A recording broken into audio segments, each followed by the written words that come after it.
Hello guys, কেমন আছেন? আমি শাফিন আহমেদ, শাফিনস টেরিটরি চ্যানেলের পক্ষ থেকে আপনাদেরকে স্বাগতম। আজকে অনেক সুন্দর একটা জিনিস আপনাদেরকে দেখাবো, যেটা হচ্ছে আমাদের গ্রাম বাংলার ঐতিহ্য, যেটাকে বলা হয় হচ্ছে ডালি।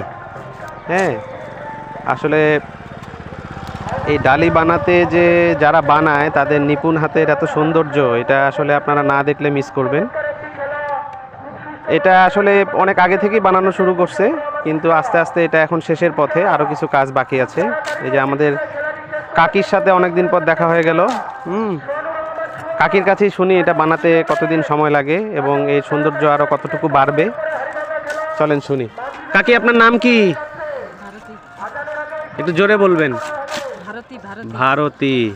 এটা আপনি কতদিন থেকে বানান? 8 দিন থেকে বানাচ্ছেন। আরও শেষ হতে কতদিন লাগবে? কালকের দিনটা যাবে না? আচ্ছা, এগুলো কয়টা বানাইছেন আপনি মোট? এটা বিক্রি করে, এটা বানানোর পর কি বিক্রি করবেন না নিজের কাজে লাগাবেন? আচ্ছা আচ্ছা, এটা মূলত কোন বাঁশ দিয়ে বানাচ্ছেন? ও, মানে আমাদের এদিকে যেটা বড় বাসা হয় ওইটা দিয়ে হবে না, ওইটাতে তো ঘুন খাবে নাকি? ও, মকলা বাসার অবশ্যই একটা নতুন গুণ আছে, যেটাতে হচ্ছে ঘুন খায় না। এই বাঁশ কেটে কেটে কেটে কেটে কি সুন্দর করে এই যে ছোট ছোট কঞ্চি বানিয়ে সেগুলোকে আবার কেটে এত সুন্দর করে বানানো হচ্ছে। এগুলো কত করে দাম পান? হ্যাঁ, 400-500 এরকমই নাকি? আচ্ছা আচ্ছা, এটা দিয়ে মূলত ওই যে, আচ্ছা আচ্ছা, মানে আমার দাদা বাড়িতে আমি দেখছি এগুলো ওই যে ডাইনিং টেবিলে ভাত ঢাকা দেওয়ার জন্য যেটাকে বানানো হয় সেটাকেই তো বলে নাকি? ও আচ্ছা, আপনাদের এদিকে এটা কি বলে? ডালি বলে। আচ্ছা আচ্ছা, পেরোই।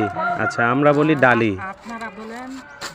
আচ্ছা আচ্ছা, যাই হোক, আপনারা যদি কেউ এটা নিতে চান এখানে আসবেন। এটা হচ্ছে পীরগঞ্জ উপজেলা থেকে 2-3 কিলো দূরে, সেটা হচ্ছে তাজপুর। হ্যাঁ, এই তাজপুরে এসে আমাদের ভারতী কাকির নাম বললেই ওনার বাসা আপনাদেরকে দেখাই দিবে। এটাই বাসা, এই যে দেখতে পাচ্ছেন, এটাই ওনার বাসা। এটা করেই উনি ওনার জীবিকা নির্বাহ করেন। আপনার ছেলে মেয়ে কয়জন? 2টা ছেলে একটা মেয়ে। মাশাআল্লাহ মাশাআল্লাহ মাশাআল্লাহ।